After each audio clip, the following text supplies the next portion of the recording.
Welcome to Suganya Food. Eat healthy, be healthy.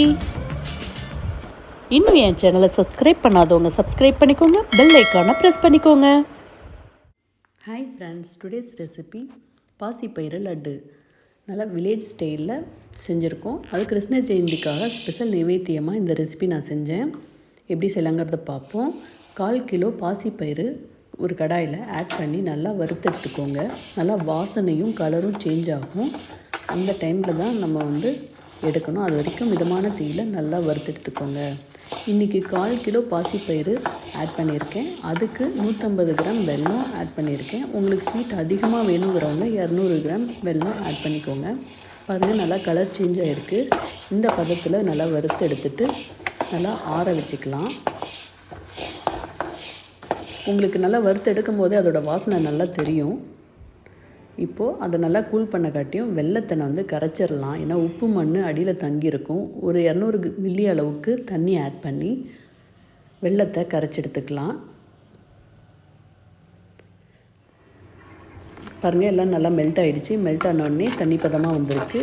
நல்லா மண்ணெல்லாம் அடியில் தங்கியிருக்கு. இப்போ வடிகட்டி எடுத்து வச்சுக்கலாம்.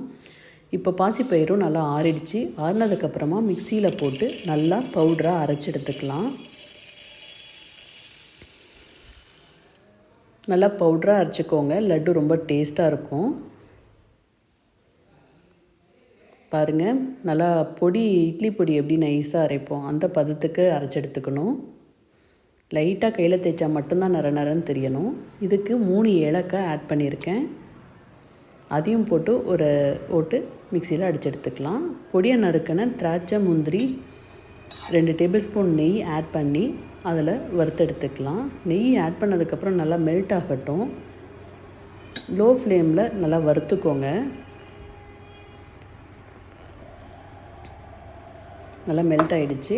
இப்போது பொடியை நறுக்கின அந்த முந்திரி திராட்சையை ஆட் பண்ணிடலாம். சும்மா ஒரு 2 டேபிள் ஸ்பூன் அளவுக்கு இருந்தால் போதும். நல்லா கோல்டன் கலர் வர வரைக்கும் வறுத்துட்டு எடுத்து ஒரு பவுலில் வச்சுக்கோங்க. அதே கடாயில் மீதம் நெய் இருக்கும் இல்லையா, அதில் நம்ம அரைச்ச அந்த மாவை லோ ஃப்ளேமில் வச்சு ஆட் பண்ணிவிடுங்க. ஆட் பண்ணிவிட்டு அந்த நெய்யில் லைட்டாக வறுத்த மாதிரி பரட்டிக்கோங்க. இப்போ வறுத்தெடுத்த அந்த முந்திரி திராட்சையும் ஆட் பண்ணிவிடுங்க. இதையும் நல்லா மிக்ஸ் பண்ணிக்கோங்க. மிக்ஸ் பண்ணிவிட்டு அடுப்பை ஆஃப் பண்ணிடலாம். ஆஃப் பண்ணிவிட்டு கீழே இறக்கி வச்சுருங்க. கீழே இறக்குனதுக்கப்புறமா பார்த்திங்கன்னா ஒரு 2 table spoon to 3 table spoon அளவுக்கு நெய் ஆட் பண்ணிக்கோங்க. அதையும் நல்லா மிக்ஸ் பண்ணிக்கோங்க.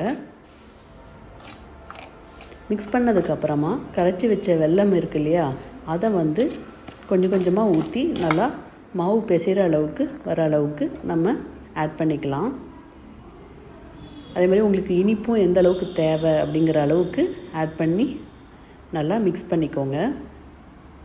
உங்களுக்கு இதில் இருக்கிற அந்த வெள்ளைப்பாகை ஆட் பண்ணும் போதே தெரியும் போதுமான அளவு இருக்கா அப்படிங்கிறது. உங்களுக்கு நல்லா லட்டு பிடிக்கிற ஸ்டேஜுக்கு மாவு ரெடி ஆகிடும்.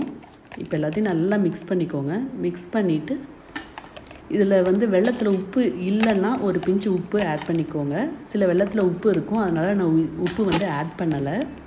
இப்போ நல்லா மிக்ஸ் பண்ணியாச்சு.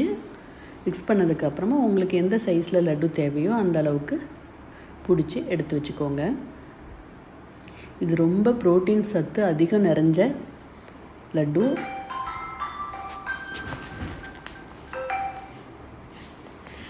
இது அடிக்கடி நீங்கள் செஞ்சு கொடுத்தீங்கன்னா உடம்புக்கு ரொம்ப நல்லது.